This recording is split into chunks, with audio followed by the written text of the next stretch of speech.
좋으신 주님을 찬양합니다. 오늘도 주님의 존전에 오르신 은혜 보좌 앞에 모이신 우리 성도 여러분들 가운데 하늘의 신령한 능력과 권세가 충만하게 임하시기를 축복합니다. 우리 그런 기대와 소망을 가지고 하나님 말씀 나누도록 하겠습니다. 오늘은 이사야서 50장 말씀. 말씀 제목은 세 번째 여호와의 종의 노래. 이 이사야서 66장까지 네 번의 여호와의 종의 노래가 나옵니다. 이제 오늘 세 번째 여호와의 종의 노래가 나오면서 특이한 점은 제가 이번에 발견한 건데 점점 고난받는 종의 모습을 구체화해 간다라는 겁니다.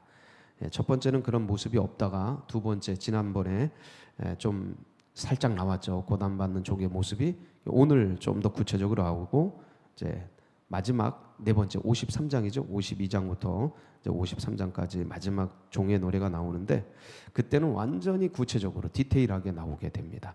그래서 여호와의 종의 노래가 오늘 나오게 되는데 이 말씀은 굉장히 지금 이 시대를 살아가는 우리들에게 되게 위로가 되면서도 이래서 이렇구나 하는 어떤 면에서는 위안이 되는 그런 말씀입니다. 특별히 오늘 이 11절까지 본문 중에서 여호와의 종의 노래는 4절부터 9절까지입니다. 4절부터 9절까지 이제 이 노래가 나오게 되는 그 배경과 또 의미들을 오늘 함께 살펴보면서 오늘 이 고난의 시대를 살아가는 우리들에게도 굉장히 도전되고 또 위로가 되는 그런 말씀이 되시기를 바랍니다.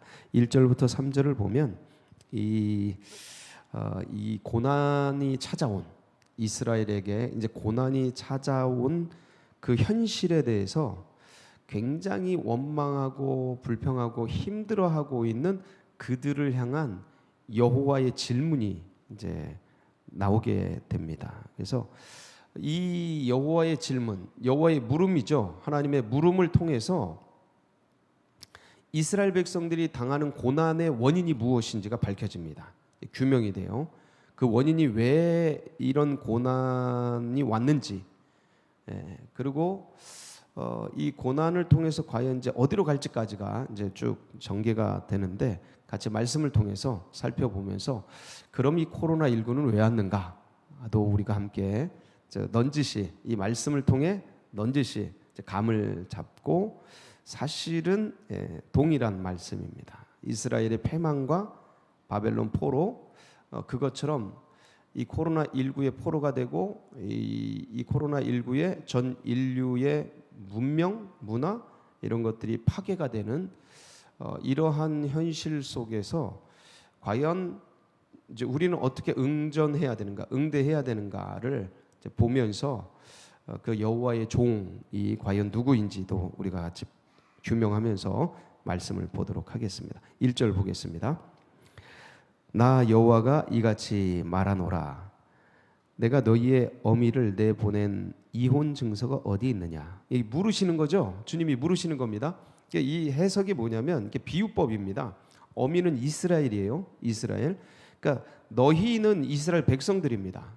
이스라엘 백성들 지금 고난받고 있고 나라가 성전이 무너지고 성벽이 깨지고 예루살렘 성이 멸망당하고 이스라엘 자체가 무너지면서 민족이 전부 흩어지는 그 고난 속에 고통 속에 하나님 어디 계신가? 하나님이 왜 이러시는가? 도대체 왜 그러시는가라는 그런 의문을 품고 그리고 결국 망해서 이제 포로로 끌려가서 70년의 세월을 보내는 중에 하늘을 향해 원망하고 불평하면서 가슴에 한을 품고 도대체 하나님 어디 계신가? 이런 어떤 그 암울함을 가지고 있는 이 백성들의 그 질문, 의문, 그 원망, 불평에 대해서 주님이 거꾸로 물으시는 겁니다. 이거를 전제로 하고 이스라엘 백성들의 그 원망과 불평과 한과 응어리와 하나님 도대체 살아계시는 거야? 뭐 하는 거야? 지금 어디 계신 거야? 막 이러고 있는 그 고난받는 아픔 속에 가지고 있는 하나님을 향한 원망을 전제로 하고 주님이 지금 물으시는 겁니다. 뭐라고 물으셔요? 내가 너희의 어미를 내보낸 이혼 증서가 어디 있느냐. 그러니까 주님이 여호와가 남편이시고 이스라엘이 부인이 되는 거예요. 똑같죠? 예수 그리스도께서 신랑 되시고 교회가 신부 되고 똑같은 겁니다. 이 모형이 똑같은 겁니다. 그래서 지금 혼인을 통해서 지금 이야기를 하는 거예요. 너희의 어미를 내보낸 이혼 증서가 어디 있느냐? 이거는 부가 의문문 같은 거죠. 거꾸로 묻는 거죠. 나는 너희 어미에게 너희 어미와 이혼하지 않았다. 이혼하지 않았다. 내가 그렇게 하지 않았다. 이게 무슨 말입니까? 이게 버리지 않았다라는 뜻입니다. 이혼 증서를 써주지 않았다라는 건 뭐냐면 버리지 않았다라는 거예요. 버리지 않았는데 여러분 이 이스라엘의 혼인은 그때 당시 이 구약 당시에 이스라엘 백성들의 그 혼인 관계는 간음할 때는 돌로 쳐 죽입니다. 혼인한 사람이 간음을 하면 돌로 쳐 죽입니다. 그런데 이혼할 수 있는 명분이 어디에 나오냐면 신명기에 나옵니다. 신명기 말씀 24장 1절에서 2절을 보면 명확하지는 않아요. 이게 뭔지. 그러나 이제 나옵니다. 근거가. 같이 한번 읽어보겠습니다. 사람이 아내를 맞이하여 데려온 후에 그에게 수치되는 일이 있음을 발견하고 그를 기뻐하지 아니하면 이혼 증서를 써서 그의 손에 주고 그를 자기 집에서 내보낼 것이요 그 여자는 그의 집에서 나가서 다른 사람의 아내가 되려니와. 이렇게 해서 이제 수치되는 일, 남편에게 수치되는 일이 있다면 이혼 증서를 써서, 이건 간음 외입니다. 간음 외에, 간음을 당하면 이제 돌로 쳐 죽입니다. 근데 이제 수치되는 일이 뭐냐면 여러 가지가 있을 수 있겠는데 우리 조선 시대로 미루어 짐작해 보면 뭐 칠거 지약 같은 거죠. 그러니까 자식을 못 낳는다든가 아들을 못 낳는다든가 뭐 이런 걸 통해서 이제 그 어떤 남편이 뭐 수치가 되고 이제 불쾌하고 이러면 이제 이혼을 하는데 그때 남편이 이혼 증서를 써주면 이 이혼 증서를 가지고 이 여인은 다른 남자와 혼인을 할 수 있었습니다. 근데 이혼 증서가 없으면 혼인을 못 해요. 왜냐하면 이혼된 게 아니라.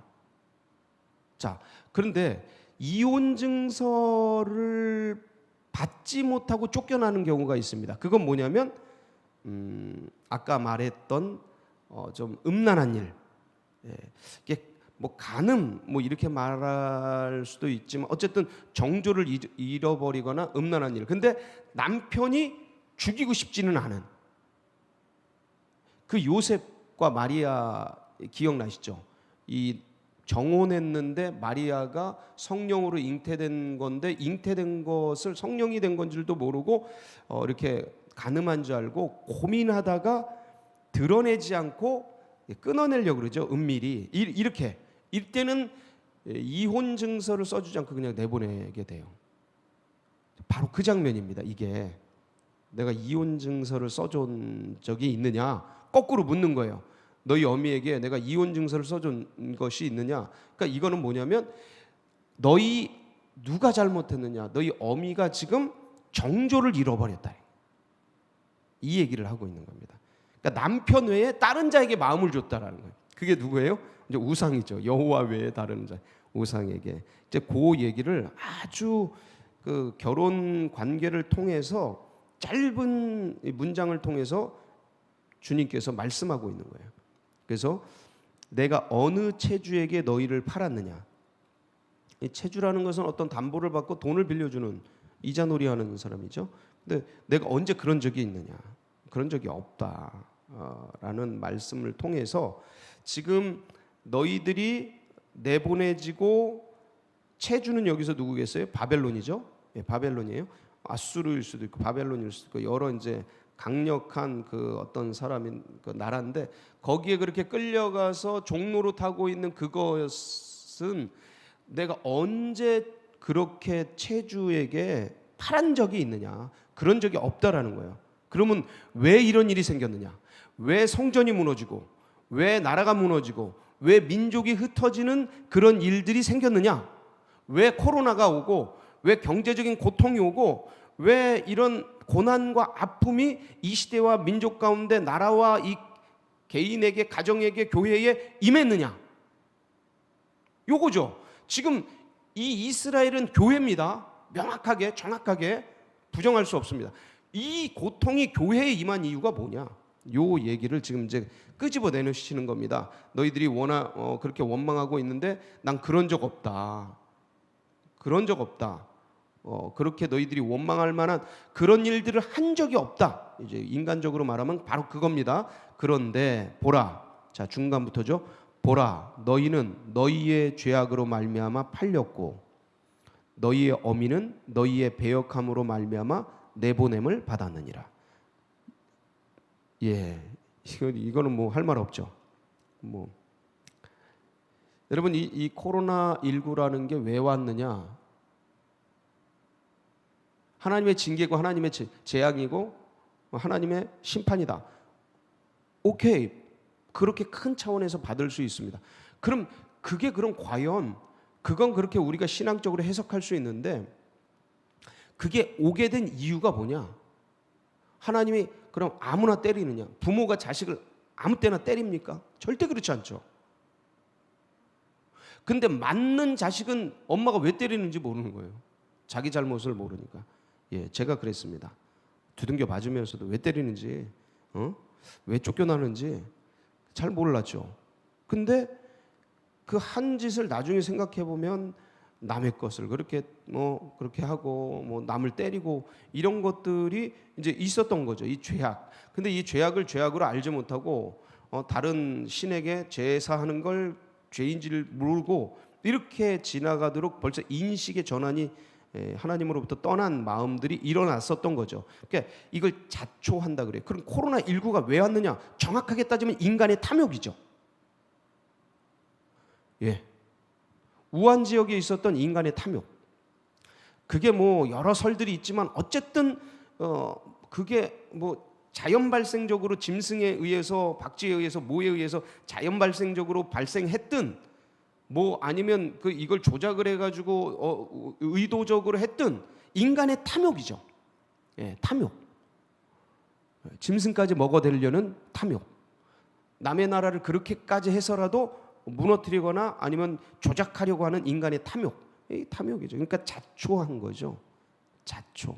그래서 이건 할 말이 없습니다. 이 부분에 대해서. 그래서 하나님 앞에 정도를 걷고 인간의 그 보편적인 정의의 길, 의로운 길, 착한 길, 선한 길을 가야 하는데 그게 아니고 탐욕의 길, 욕심의 길. 근데 그걸 추구하면서도 그게 자기의 배와 자기의 의를 만족시키니까 그 길이 마치 맞는 것 같이 간단 말이에요.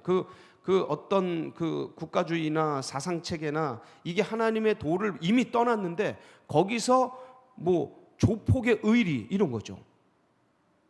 인간의 의라는 게 조폭의 의리 어떤 그 세계 집단의 강도 집단의 거기서의 의 같은 거가 되는 거예요. 그래서 그걸 구하는데 결국 그게 모든 죄악이 되고 문제가 되어서 그 문제들의 여파로 자초돼서 이 죄악이 왔다라는 주님의 선고입니다. 주님의 선고. 이 원인 분석을 내게 이제 적용을 하면 내가 이렇게 된 이유가 결국 탐욕이구나. 문제가 하나님을 전적으로 주님을 묻고 듣고 순종하며 그 길을 가지 않고 결국 내 소견에 오른 대로 나의 길을 따라왔더니 어느 순간 말씀의 길, 진리의 길을 벗어나서 내 소견에 오른 대로 멀리 일탈돼 와 있는 나를 본다면 희망은 있는 거예요. 본다면 희망은 있어. 근데 그걸 이렇게 얘기를 해도 모를 때는 절망이죠. 하나님에게서 떠난 거니까.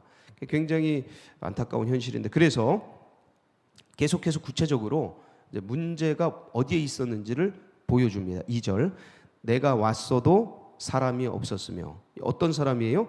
의로운 사람이에요. 의로운 사람. 그러니까 주님이 찾아왔는데 의로운 사람이 없어요. 뭐 기억나는 거 없으십니까? 예, 소돔과 고모라. 의인 50만 있어도 멸망하지 않겠다. 45명이요, 40명이요, 30명이요, 20명이요, 10명이요. 없어서 멸망하죠. 한 사람 중요합니다. 그 집안을 막아서고 있는 한 사람, 그 가문을 막아서고 있는 한 사람, 그 가정을 막아서고 있는 그 한 사람, 한 사람이 있으면 사는 거예요. 없으면 무너집니다. 없으면 무너져요. 예. 내가 왔어도 사람이 없었으며 내가 불러도 대답하는 자가 없어. 중보자, 대답하는 사람이에요. 중보자. 그 주님이 그러시잖아요. 이사야서 59장에 보면 중재자 없음을 이상히 여기시다. 주님이. 이 주님이 다니시는데 이 세상에 중재자가 없어. 지금 심판을 하려고 하는데 그걸 막아서서 주님 잡아주세요, 기다려주세요. 아브라함이 막 그렇게 하잖아요. 그래서 결국은 롯은 구원을 받습니다. 예, 롯은 구원을 받습니다. 그 중보기도 때문에.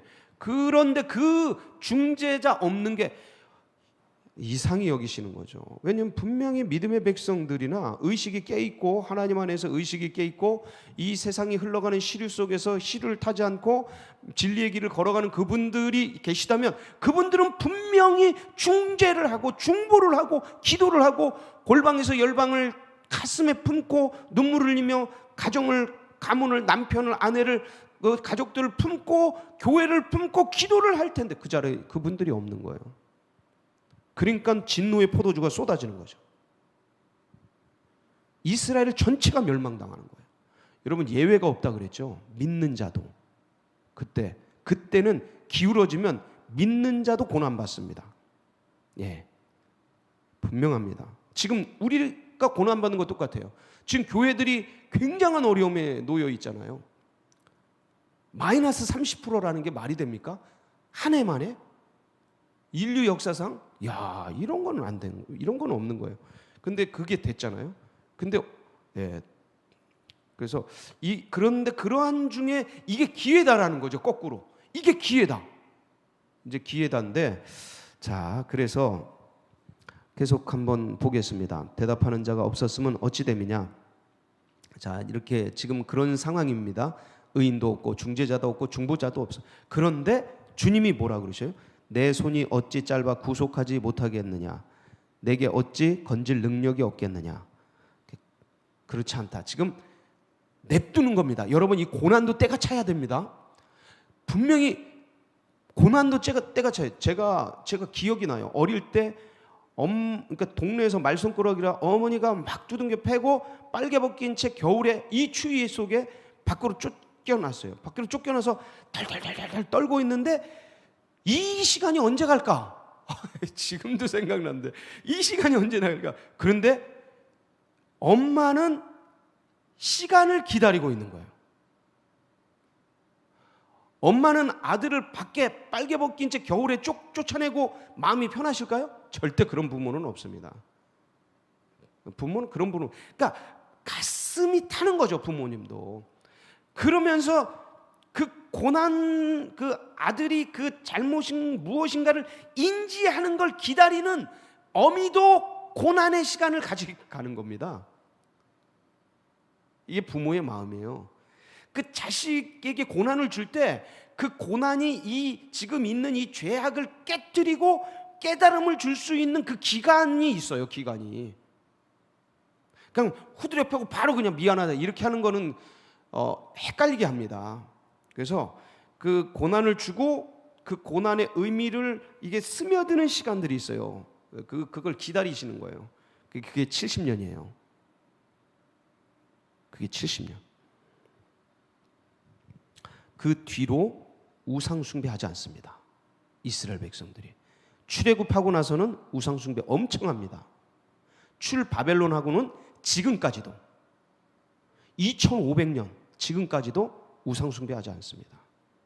유일신 사상 딱 하나 갖고 지금까지 옵니다. 이 출 바벨론이 얼마나 고통스러웠는지 그 전에 그 70년의 고통이 성전이 무너지고 그냥 예루살렘이 회파되고 이런 게 얼마나 치욕스럽고 고통스러웠는지 그 뒤로 우상 숭배하는 사람은 다 죽입니다. 그러니까 가슴에 새겨진 거죠. 어쨌든 그것을 주님이 아시는데 내 손이 어찌 짧아 구속하지 못하겠느냐, 내게 어찌 건질 능력이 없겠느냐, 그런 게 아니다. 기다리는 거다. 너희에게 미래와 소망을 주려고, 그 고난을 통해 고난이 아니라 미래와 소망을 주려고, 너희를 죽이려고 하는 거 아니다. 그걸 주려고 하는 거다. 미래와 소망을 주려고. 보라, 이제 주님의 능력이 어떤 건지를 이제 선포하죠. 내가 꾸짖어 바다를 마르게 하며 강들을 사막이 되게 하며 물이 없어졌으므로 그 물고기들이 악취를 내며 갈아여 죽으리라. 내가 흑암으로 하늘을 입히며 굵은 배로 덮느니라. 하나님의 권능과 권세가 이렇게 큰데 지금 구원 못하는 게 아니고 기다리는 거다. 기다리는 것. 자, 그래서 여기까지가 이제 이 이스라엘을 향한 하나님의 어떤 원인이 어디에 있었는지, 그리고 주님이 지금 기다리고 있는 그러한 순간에 대한 이야기를 한 다음에 4절부터 9절까지 뭐가 나와요? 여호와의 종의 노래. 여호와의 종의 노래. 이러한 순간 고난받고 있는 이스라엘 백성들 속에 지금 누가 들어가는 거예요? 여호와의 종. 4절. 여러분, 이 4절이 유명한 말씀이죠. 같이 읽습니다. 시작. 주 여호와께서 학자들의 혀를 내게 주사 나로 공고한 자를 말로 어떻게 도와줄 줄을 알게 하시고 아침마다 깨우치시되 나의 귀를 깨우치사 학자들 같이 알아듣게 하시도다. 이 말씀, 여호와의 종이 그러한 이스라엘 백성들에게 파송되어서 그들을, 그 공고한 자들, 고난받고 있는 자들, 아픈 자들, 병든 자들, 희망이 없고 암울하고 지금 하나님이 없다, 하나님이 사라졌다, 하나님 죽었다 이렇게 말하는 그들에게 어떻게 말로 그 공고한 자들을 위로하고 격려하고 힘을 줄지, 이 여호와의 종이, 하나님의 사람이 필요한 시대, 바로 지금이죠. 지금 이 시대 여러분이 여호와의 종이 되시길 바랍니다.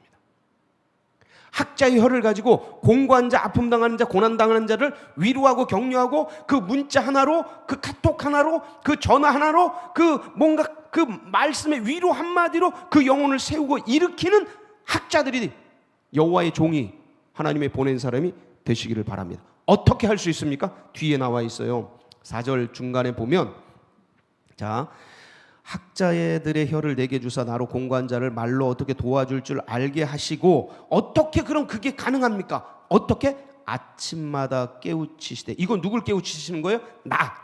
나를 깨우치는 거예요. 아침마다 깨우치시되 나의 귀를 깨우치사 학자들 같이 알아듣게 하시도다.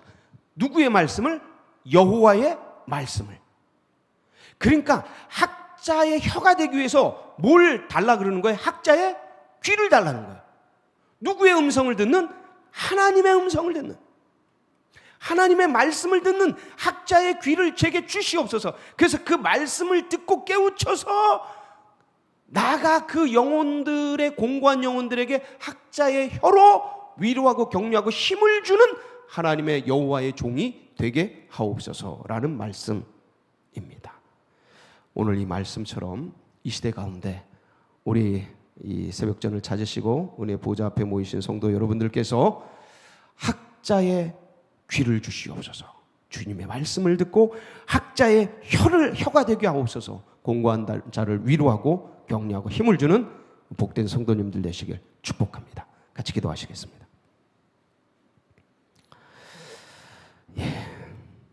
여호와의 종의 노래 세 번째, 다 보진 않았지만 이제 다 같은 내용입니다. 이 말씀. 그래서 참 이 시대 가운데서 우리가 어떻게 살아가야 될지 이렇게 말씀해 주시는 좋은 말씀입니다. 학자의 귀 저도 소망합니다. 학자의 혀 저도 간절히 원합니다. 그래서 이런 신앙과 이런 믿음들이 다음 세대들에게 흘러가고 새 가족들의 가슴속에 새겨지도록 위해서 기도해 주시고, 이 나라 민족 세계 열방 주님께 돌아오도록, 자초된 고난 속에서 이게 우리에게 유익이 되는 게, 이걸 통해 우리를 돌아봅니다. 민족을 돌아보고 열방이 돌아봅니다. 그러면서 우리가 너무 많이 탐욕을 부렸구나, 이 시대 속에서 너무 많은 자연을 훼손했구나, 기후 이상이 오고 이변이 내리고 그러면서 서로 간에 바이러스가 생기고 이러면서 이제 여차하면 핵전쟁 같은 거, 이런 것도 벌어질 수도 있겠죠.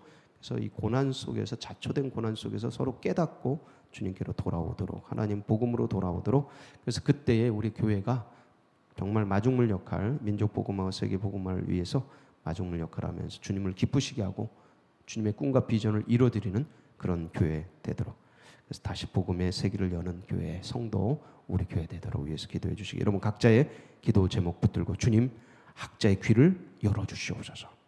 학자의 혀를 주셔서 공고한 자를 위로하게 하옵소서. 우리 주여 한번 부르짖고 기도하며 나갑니다. 부르짖습니다. 주여